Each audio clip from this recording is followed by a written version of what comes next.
Hey y'all, so here's another home health aid chronicle. So we're gonna name this particular patient Bobby. All right, so Bobby was a senior and Bobby told a ton of lies. Bobby told me that he was in the military, that when he got out, that he was paid to be a sniper and he had to unalive a 13-year-old kid. Bobby told lies. Bobby was something else. Going to Bobby's house, Bobby lived in the hood. In the type of hood to where when I park my car, I need to hurry up and get out and get in the house because there seems to be danger all around. Bobby had OCD. He literally had me bleaching his apartment on the regular. He would say stuff like, make sure I'm cleaning this, make sure I'm cleaning that. I don't know if he had a bout with bed bugs or what, but okay. Yeah. He would always be telling me this random stuff. Bobby was very, I'm gonna say, verbally abusive. And, I'm coming to work, to work, not to be terrorized. He always had something to say. Bobby told me that he was gonna lock me in a dungeon. Bobby even told me that he was going to sell me in Mexico for $5. Bobby was very verbally, Bobby had something wrong with him. Clearly he was on drugs. He would just be ranting. I don't know if it was drug. I don't know what was going on. Bobby smoked like a freight train. My hair, my clothes would smell like cigarette smoke. But clearly something was going on because Bobby would just go and go and go. And one day he just went on this raging tangent. And I think I literally saw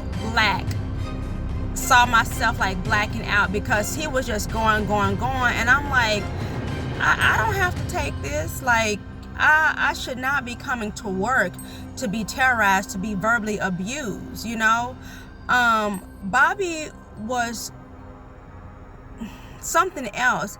Bobby literally told me something was wrong with his truck and he needed to take his battery from his truck to, I guess, one of the places to get his battery checked. And Bobby told me to take my battery off my car so he can put my battery on his truck so that he can drive up to the place to get his battery checked. I'm gonna say it again because I don't know, like, if he thought I was a wackadoo or what. Maybe he thought I was dumb, but he was like, yeah, let me borrow the battery off your car so I can put it in my truck, so I can go take my truck up there so I can go get my battery looked at. Like, no. Like, on my worst day, I'm smarter than that. No, you can't use my battery for my car because, hell, sorry about that. I don't know what you might do with the battery. Like, we're not doing that. Something was wrong with Bobby. He used to jump in trash cans, big dumpsters, pull out stuff and sell it. And I remember he told me this one time he got stuck. Bobby was just something else. I don't know. Like I say, it had to have been the drugs because for some reason he felt that he could just dump all his trauma, his drama on me. So one day, it was time for me to clock in. I had about 10 minutes before it was time for me to clock in, and I was on the phone. And all of a sudden, I look up, and Bobby's in his balcony screaming at me, telling me, yeah, you need to get in here and get to work. And I'm like, what? He was like, you need to get in here.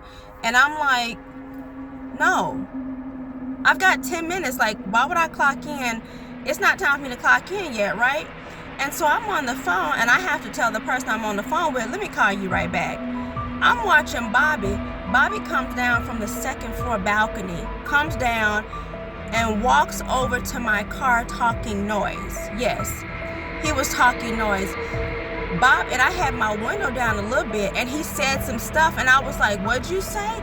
And he started talking noise about how I need to come up there and I need to clock in, and Bobby goes to pull on my door handle, but he's talking to me as if I'm his child, like he's about to, like he wants to fight me. Basically, he's at my door, pulling on my door, like he wants to do something.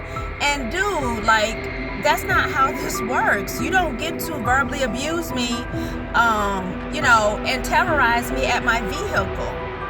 And I don't know what I said, but I said what I said when I said it, because we're not gonna do this. And then he says to me, you just go ahead and go home. And I said, cool, because you don't have to worry about me coming back.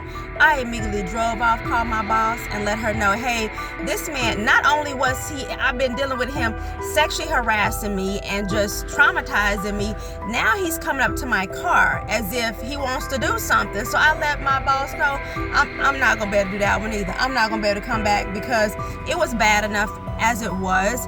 But that was literally the last straw. You do not come up to a single woman while she's in her car and she's not even on the clock, and then you try to harass her and force her, to come clock in early for one, and then you pull on my car door, and then you talk to me like I'm a dude. Clearly something's wrong with you, Bobby.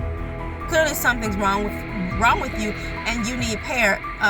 But anyway, needless to say, I drove off, and like I said, I called my boss and told her that I'm not going to be able to take care of Bobby no more, because it was a bit much. I promise, like, these Home Health Aide Chronicles, if it wasn't for the fact that I was a single mother, I would literally be like, I'm not doing this. But sometimes you just gotta, you gotta do what you gotta do. But yeah, that was a little too much. So yeah, that one ended because it was more than what I could handle. So I'm pretty certain, though, I was good at what I did. So I'm pretty sure Bobby missed that, because nobody else is probably going to take the mess that he was giving me. So anyway, that's my Home Health Aide Chronicle for today.